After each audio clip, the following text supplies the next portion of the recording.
Man fasara Qur'an bi ra'yih falyatabawa maq'adahu minan nar. Siapa menafsirkan Al-Qur'an dengan kepalanya sendiri, silahkan ambil tempatnya di neraka. Nah,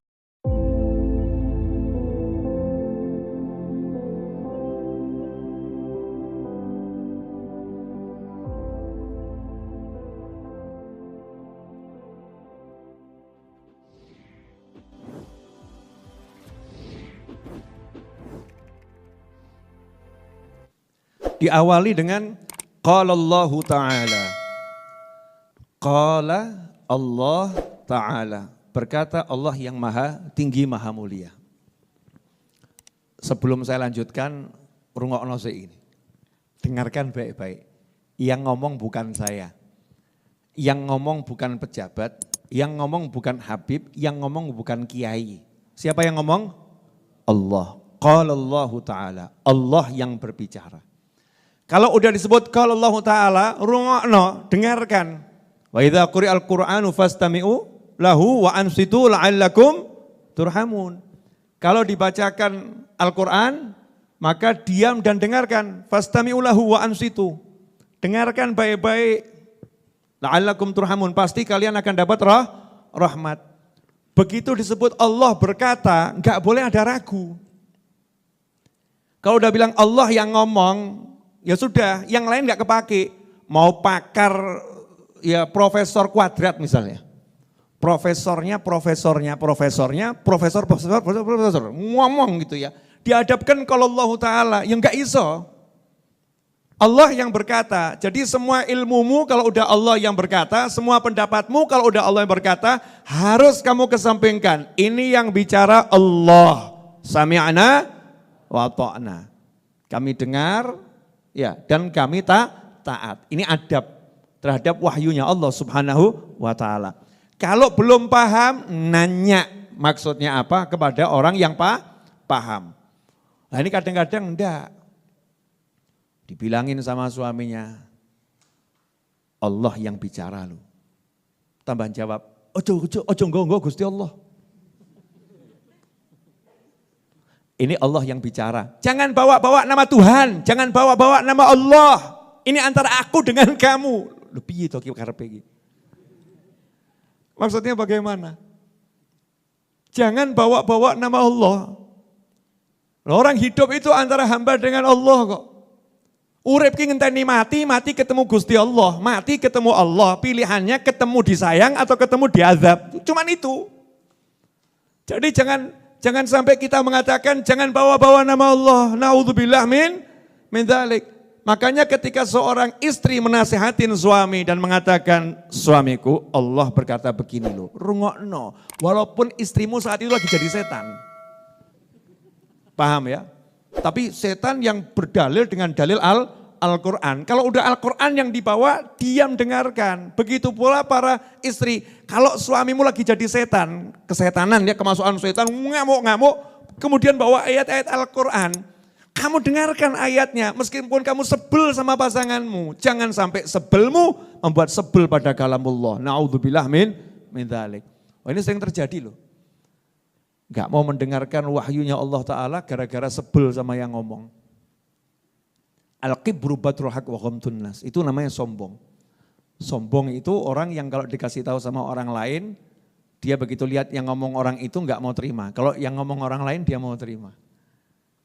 Ya, nah buat kita, kalau kita nasihatin orang gak diterima gak jadi masalah.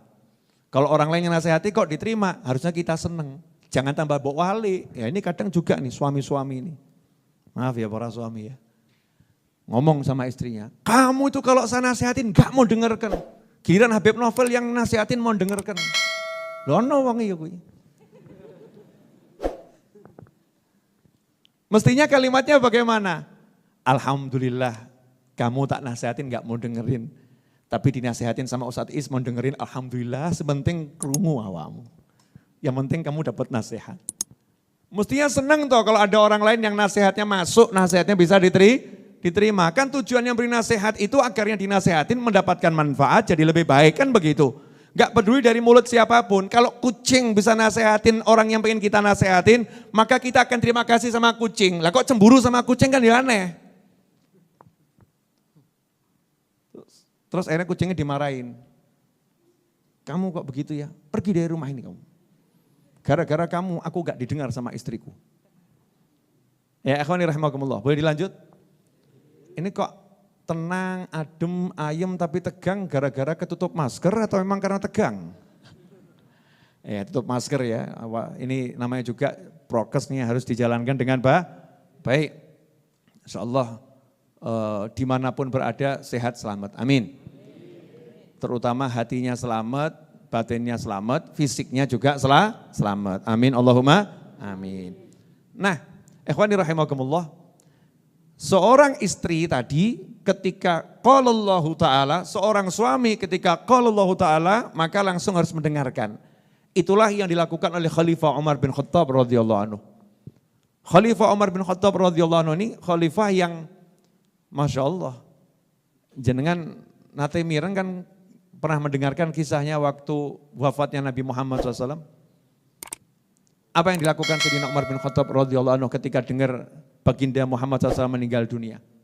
Kemudian diumumkan Rasulullah meninggal dunia. Apakah Sayyidina Umar bin Khattab radhiyallahu anhu kemudian mau nerima? Enggak. Langsung mengeluarkan pedang. Siapa yang berani ngomong Rasulullah meninggal dunia? Rasulullah enggak meninggal. Maksudnya Sayyidina Umar, mungkin Rasulullah ini lagi terima wahyu ya. Lagi terima wahyu, nanti balik gitu loh.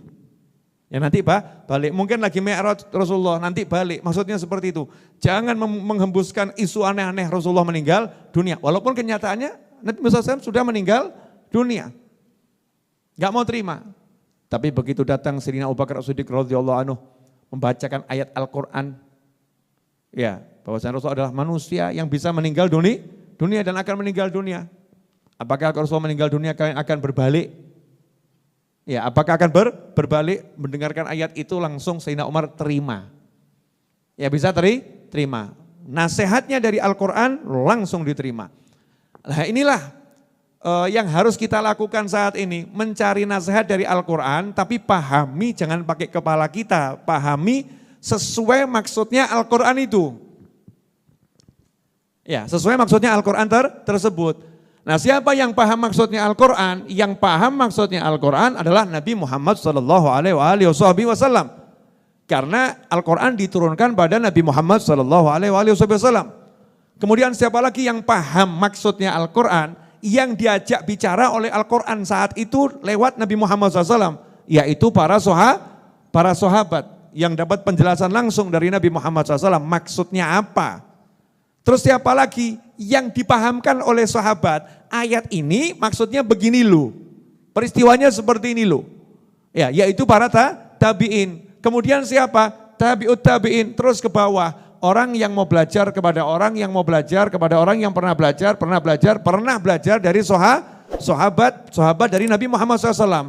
Artinya pemahamannya harus sesuai dengan pemahaman Nabi Muhammad SAW lewat para ulama. Bukan memahami Al-Quran, ya enggak pakai guru, enggak pakai ilmu, kemudian asal comot ayat, dipakai dalil sana, dalil sini, untuk menghalalkan perbuatan yang haram. Na'udzubillah min dzalik. Ngeri itu. Makanya diancam. Man fasara Qur'an bi ra'yih falyatabawa maq'adahu minan nar. Siapa menafsirkan Al-Quran dengan kepalanya sendiri, silahkan ambil tempatnya di neraka. Na'udzubillah min dzalik.